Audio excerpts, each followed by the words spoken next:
बिस्मिल्लाहिर्रहमानिर्रहीम। रब्बी अदखिलनी मुदखल सिद्क़िन व अखरिजनी मुखरिज सिद्क़िन वजअलनी मिन लदुनका सुल्तानन नसीरा। सिविल सोसाइटी मेंबर की तरफ से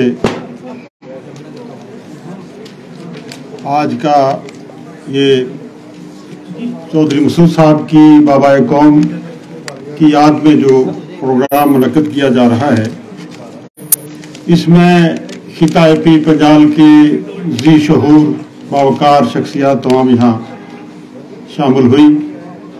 मैं सदर मोहतरम के साथ साथ जितने भी मेरे यहाँ बुजुर्ग साथी दानश्वर हजरात और मेरे दोस्त अहबाब यहाँ तशरीफ रखते हैं। चौधरी कमर साहब हैं, हमारे साथी इनकलाबी लीडर हैं, बड़े खुले ज़हन के मालिक हैं। चौधरी शाहनवाज जी हैं, हमारे अजीज और डीडीसी सुरनकोट के मेंबर भी हैं। हमारे रूहानी बुजुर्ग यहाँ मियाँ महफूज साहब हैं, जिनके साथ आप सब लोगों की वाबस्तगी है। मेरे दोस्त, मेरे भाई शफीक मीर साहब डीडीसी चेयरमैन बफलियाज हैं। मेरी तंजीम के चीफ हैं जिला रजौरी के शफायत खान साहब, मौलाना सैयद साहब मेरे भाई, यहाँ चाणक साहब हैं, प्रोफेसर साहिबान हैं, मौलाना साहिबान हैं, और ख़ासकर मैं कहूँगा कि हमारे नहायती शफीक, नहायती मोहतरम और आलिम मुफक्कर मौलाना साहब यहाँ तशरीफ रखते हैं, जो हमारी इस फतेह मोहम्मद साहब जो चीफ ऑर्गेनाइजर हैं, चीफ एडवाइजर हैं, मौलाना अकरम साहब हैं, प्रोफेसर अता मोहम्मद साहब हैं, हमारे प्रोफेसर साहब जहांगीर साहब, मेरे तंजीम के जम्मू सूबा के नायब चीफ नजीर साहब, यहाँ मेरे जितने भी मोहतरम साथी यहाँ बैठे हुए हैं। अब ये नाम लेना जो है ये बड़ा दुश्वार काम होता है। सभी हजरात यहाँ तशरीफ रख रहे हैं। मेरी तरफ से इस माजरत के साथ कि मैं सबका नाम तो नहीं ले पाऊंगा, क्योंकि अगर नाम लेना शुरू करूं, मुझे खुदा की वजह से सबके ज़बानी नाम याद है। अगर सईद साहब यहाँ से शुरू करूंगा तो वहां से बाहर निकल जाऊं। लेकिन शायद आप सबको जल्दी भी है, और मैं महसूस करता हूं कि सुबह से कमर साहब तो यहाँ 8 बजे तशरीफ लाए थे, और मुझे फोन गया यहाँ से किसी साहब का कि देखिए जी वो याद कर रहे हैं। तो मैंने कहा वो जवान है तो अब थोड़ा बुजुर्ग आस्ते आस्ते तैयार होंगे। बरकैफ मैं क्या बोलूंगा और मैं क्या बोल सकता हूं। मैंने आप तमाम हजरात को बड़े गौर फिक्र से सुना है। एक बात मैं जरूर कहूंगा कि मसूद चौधरी साहब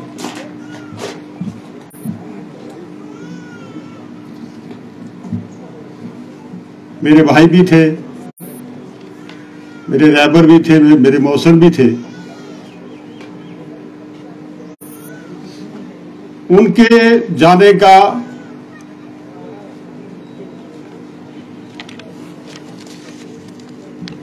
गम और सदमा जो है वो आप लोगों ने बांट लिया।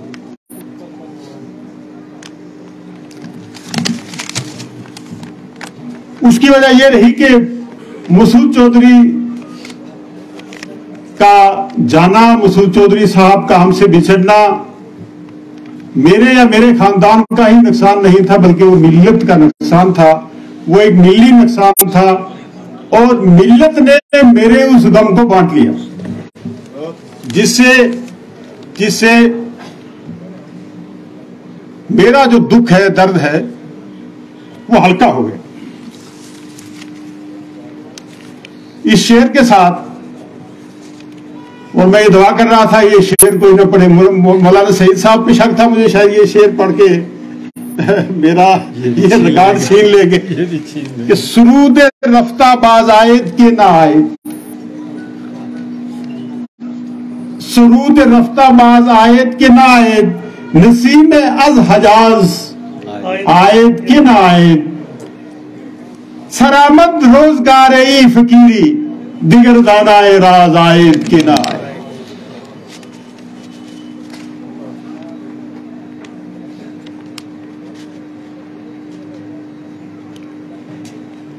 यहां सैयद साहब ने बजा फरमाया कि हमारी जो खित्ता पीर पंजाल की जो सोच है, जो फिक्र है, हिंदुस्तान का भी कार्नर है ना, ये बहुत दूर है, तो अलग दुनिया है। मुझे आपकी बात से, और जो हमारे एक्स मिनिस्टर R&B के रहे वानी साहब, मजीद वानी साहब, बहुत से एक्स मिनिस्टर्स और चीफ मिनिस्टर साहब, महबूबा जी शायद वहां तशरीफ रखती थी उस दिन, तो वो आए तो उन्होंने कहा देखिए मसूद चौधरी जो है वो जम्मू कश्मीर के मुसलमानों के एक फेस थे, वो बिलखुसूस जम्मू के। बड़े लोग रजौरी पुंछ के भी वहां बैठे होते, उन्हें फिर वो गोजी भी बोलते हैं, पहाड़ी भी बोलते हैं, उर्दू भी, कश्मीरी भी। तो उन्होंने एक बात कही कि ये अलग बात है कि तुमने रजौरी पुंछ के लोगों की खुटी जी है वो अलग ढंगी है, तुम अपनी खुटी में पा के देखें। लेकिन मसूद चौधरी साहब ने जो जम्मू जैसी जगह में मिल्लत को एक प्लेटफॉर्म बना के दे दिया, वो सदियों जो है मिल्लत के काम आएगी।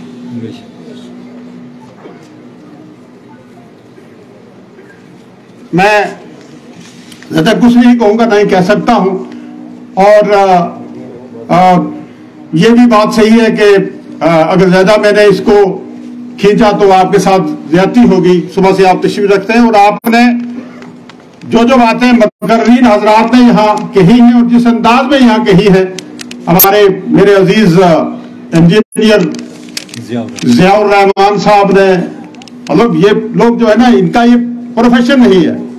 अब मौलाना साहब अगर सही, मौलाना हमारे फतेह मोहम्मद साहब अगर कुछ कहेंगे तो वो हम तवक्को रखते हैं, सईद साहब कहेंगे तो तवक्को रखते हैं। तो मेरे जैसा आदमी कुछ अगर कह देगा इतनी बड़ी बात, तो देखिए तो मैं मुबारक करूंगा आपको जिया साहब कि आपने जिस अंदाज से तमाम हजरात का और जिस अंदाज से आपने इसको यहां बयान किया है वो काबिल दाद है। मैं ये बात सही है मौलाना साहब कि हम इस माशरे में हैं, उस सोसाइटी में हैं, अल्लाह ताला हमें इस दलदल से बाहर निकाले। एक बात मुझे याद आ गई जब आप तकरीर कर रहे थे कि एक दफा की बात है कि मेरे कुछ सियासी दोस्त बहुत करीबी, हम किसी महफिल में बैठे हुए थे, तो किसी सियासी दोस्त के बारे में बात चल रही थी, तो उन्होंने कहा कि ये वो तो आपके बहुत खिलाफ है तंजीम में। मैंने कहा यार अल्लाह ताला रहम करे, अल्लाह ताला उसकी मुरादें भी पूरी करे। तो उस शख्स ने मेरा हाथ पकड़ लिया, खुदा की कसम। वो कहने लगा कि ओ खुदा के लिए दुआ नहीं कर रही, कोई टाइम ऐसा होना है कि अल्लाह दुआ सुन लेना है। मैं क्या यार, किस दुनिया में रहते हैं हम, इस समाज में रहते हैं। बहुत सी बार मैंने जिक्र किया मौलाना साहब से और अपने नजीर साहब से कि कहीं महफिल में हम जाते हैं, जब गांव में जाते हैं, इलेक्शन होता है, तो कुछ लोग हाथ ही नहीं खड़ा करते कि हमारी दवा कबूल हो जाएगी शायद ये। तो एक बार का जिक्र है यहाँ, मेरे दोस्त थे यहाँ मिर्जा इफ्तिखार, उनके घर में उन्होंने जब पहला इलेक्शन था तो उन्होंने खतमात रखे, दवा का प्रोग्राम रखा। तो सैयद आरिफ शाह साहब दवा फरमा रहे थे, तो हमारे कुछ साथी जो हैं उन्होंने हाथ नीचे कर दिए। तो जब उन्होंने हाथ नीचे कर दिए तो मैंने भी नीचे कर दिए। तो सैयद साहब ने मेरी तरफ देखा, मैंने कहा जनाब बात यह है मैं इन लोगों के साथ हूं, इन लोगों ने हाथ नीचे किए, जब ये ऊपर करेंगे तो मैं भी ऊपर करूंगा। हम इस समाज में हैं, ये हंसने की बात भी है बल्कि रोने की बात कि हम ये कहते हैं कि शायद हम दुआ करेंगे इसको भला हो जाएगा, लेकिन बाखुदा हर स्टेज जो है, हर मिंबर अल्लाह और अल्लाह के रसूल कायम है।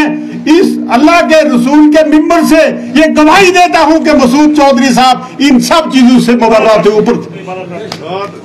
कोई भी किसी समाज बरादरी का, हिंदू मुसलमान कोई भी हो, उस एक अच्छा बच्चा पढ़ा लिखा सोसाइटी में पढ़ा लिखा वकील, पढ़ा लिखा डॉक्टर, पढ़ा लिखा ऑफिसर, उसकी वो कदर करते थे। मैं शॉर्ट करूंगा कि जब उनकी मौत हो गई, उत्तराखंड के डायरेक्टर जनरल पुलिस है, जो special director general police BR Sharma के क्या नाम था उनका, पुलिस कंट्रोल रूम से एक ऑफिसर आता है, तो उन्होंने कहा कि उत्तराखंड के BR Sharma special director general police हैं, वो कहते हैं कि मसूद साहब के कोई नजदीकी जो हैं घर के फैमिली के, उनसे मेरी बात करो। ये ऐसी बहुत सी मिसालें हैं, बहुत सी मिसालें हैं ऐसी, लेकिन एक मिसाल में भी देता हूं। तो वो जब DG साहब ने बोलना शुरू किया, तो DG साहब, मैं खुद मसूद साहब के जो साहबजादा हैं अरफात मसूद, वो टेलीफोन पे थे, मैं सुन रहा था कि वो डायरेक्टर जनरल पुलिस वर्चुअली उन्होंने रोना शुरू कर दिया कि आज मैं अगर डायरेक्टर जनरल पुलिस हूं तो मसूद चौधरी की वजह से। उसकी तहरीक कुठुआ से हैं, वो स्पेशल DGP कुठुआ के एक वकील हैं शक्ल भूषण, उनके वालिद उनके दोस्त थे। तो जब उनको यह पता चला कि शक्ल ने लाक किया है, तो वो वालिद लेके आया, मलाया उसको कि मुंडे ने लाक किया है। तो जब नापा तोलता ना, नापे तोलते थे ना, वो हर आदमी को नापे तोलते थे, तो उन्होंने कहा भाई इसको आप दिल्ली वगैरह में इसको शिफ्ट करो बेटे को। बरकत वो चले गए, टाइम निकल गया। 2-3 महीने के बाद वो फिर शक्ल मिलने के लिए आए, तो एक स्कूटी ली हुई उनके घर आए। उन्होंने कहा जी ये, जब हस्बे दस्तूर उनका ये एक तरीका होता था, जब तैयार होकर ऑफिस निकलते थे, जो लोग डेपुटेशन वगैरह आते थे, मिलते थे, निकलते थे, तो निकलने लगे तो शक्ल भी आ गया, तो स्कूटर पे आया, तो स्कूटर पे आकर रुका, तो अंकल जी मैंने बात करनी थी, उनको अपनी गाड़ी में बैठाया, तो मैसेज किया कि उसके वालिद को कि भाई उसको बुलाओ। वो कुठुआ में थे, धरलिस वाले को कहा होगा, किसी को कहा होगा कि जो उनके वालिद हैं बुलाओ उनको।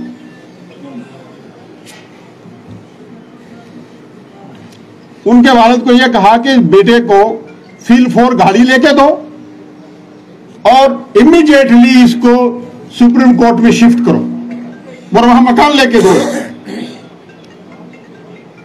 अगर नहीं लेके दोगे तो पुलिस की सख्ती आपको मालूम है।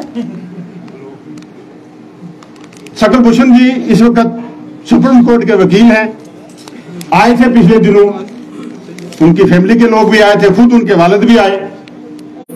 तो उन्होंने कहा जब वहां मैंने प्रैक्टिस शुरू की, इस वक्त 3 करोड़ रुपया मेरा इनकम है और मैंने वहां मकान लिया। फिर वो मकान साहब चौधरी साहब ने चेंज करवाया, उसका पूरा नक्शा बना के दिया, उसका ये दिया वो दिल्ली में। ऐसी बहुत सी मिसालें हैं, बहुत सी मिसालें।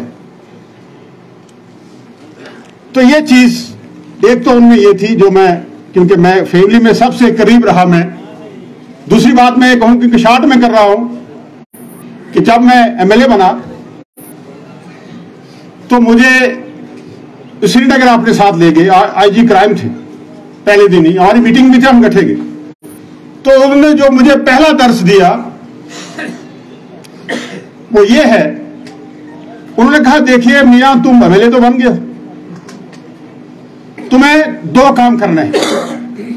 एक तो तुम्हें जिसने वोट दिया नहीं दिया सबके तुम MLA हो। दूसरी बात तुम्हारा जो फर्ज रहेगा वो नंबर 1 ये कि हर गांव में, हर मोहल्ले में एजुकेशन निजाम को बेहतर बनाने के लिए स्कूल खोलो, एजुकेशन को फरोग दो। तुम्हारे हर गांव में हाई स्कूल होना चाहिए, मिडिल स्कूल होना चाहिए, हाई सेकेंडरी स्कूल की कोशिश करो होना चाहिए। दूसरा, हर गांव को सड़क से जोड़ दो।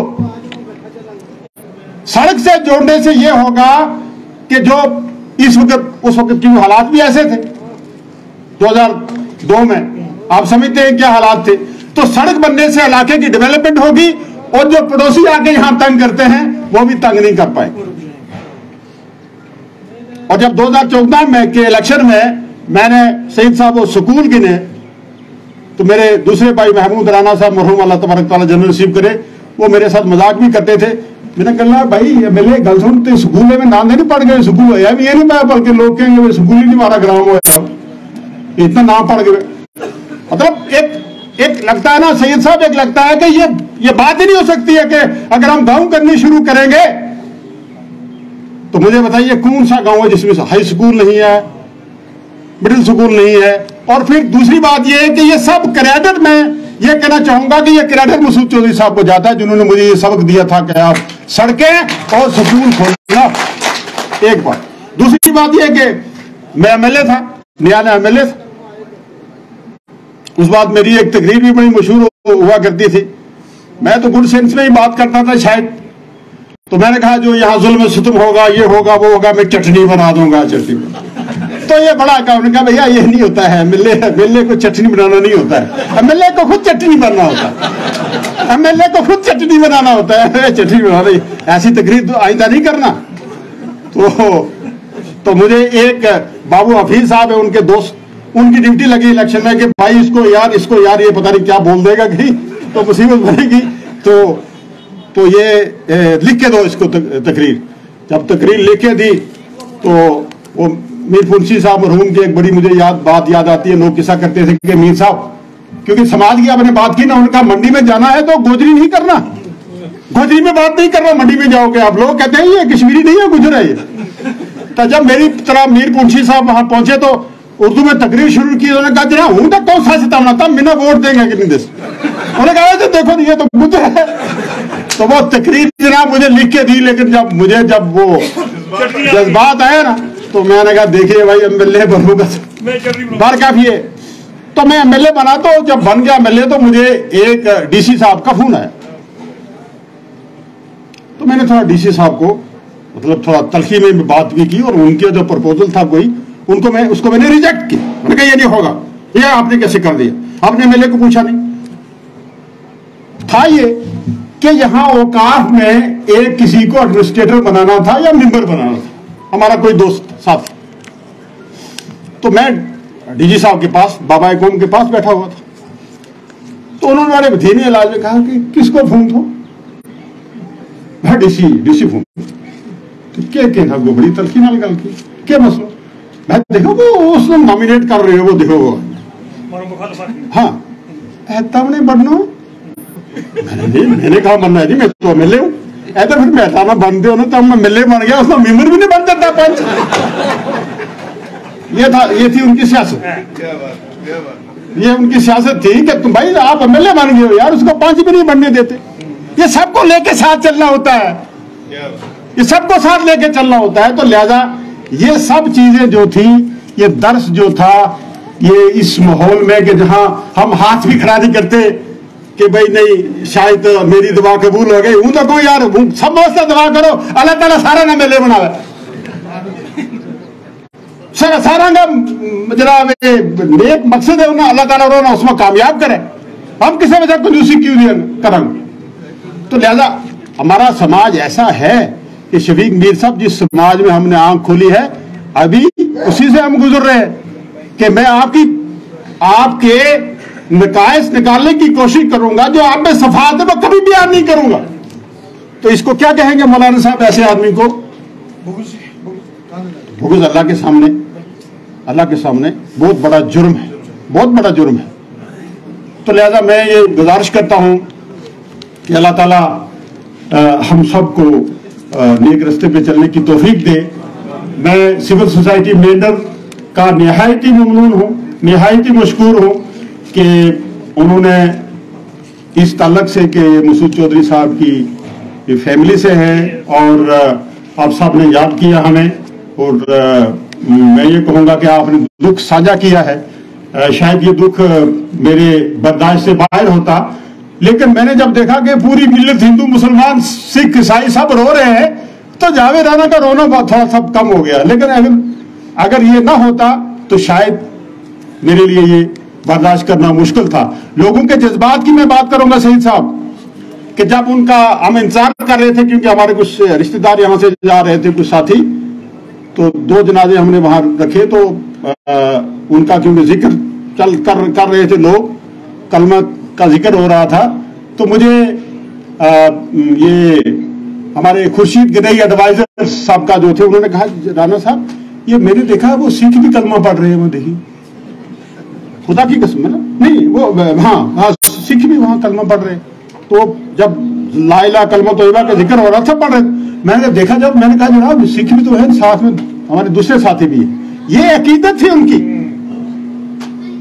मतलब इतनी अकीदत थी, लोग जितने दूसरे मज़ाहिब के लोगों ने आके उन्होंने इस चौधरी साहब के विसाल पे हमारे साथ जहां हमदर्दी का इजहार किया और जहां अफसोस का इजहार किया, हमें लगता था इनका ही नुकसान हुआ है कोई। तो मैं नाज़िम साहब की इनके खड़े हैं, तो लिहाजा मैं लास्ट का एक आपको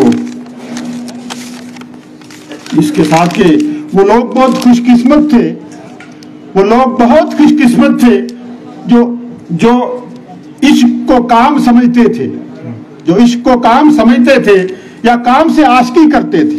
मैंने कभी मसूद चौधरी साहब को गैर जरूरी बात करते हुए कभी नहीं देखा, और कभी फजूल में या कोई ऐसी चीज के टाइम अपना जाया कभी करना उन्होंने मेरी जिंदगी में मैंने उनको नहीं देखा। मशगूल रहते थे, काम की बात करते थे या रेस्ट करते थे, दो चीजें मैंने उनकी देखी। और हम जीते जी मसरूफ रहे, कुछ इश्क किया कुछ काम किया, काम इश्क के आड़े आता रहा और इश्क काम से उलझता रहा, आखिर में तंग आकर दोनों को अधूरा छोड़ दिया। तो सिविल सोसाइटी को मैं ये गुजारिश करूंगा कि जो उनके अधूरे काम छोड़े हुए हैं वो आपको, सोसाइटी को, कौम को, मिल्लत को पूरी करने। एक में लास्ट में मैं बात या गोशगुजार करना चाहूंगा, वो ये कि चौधरी साहब को देख के मुझे बात याद आ गई।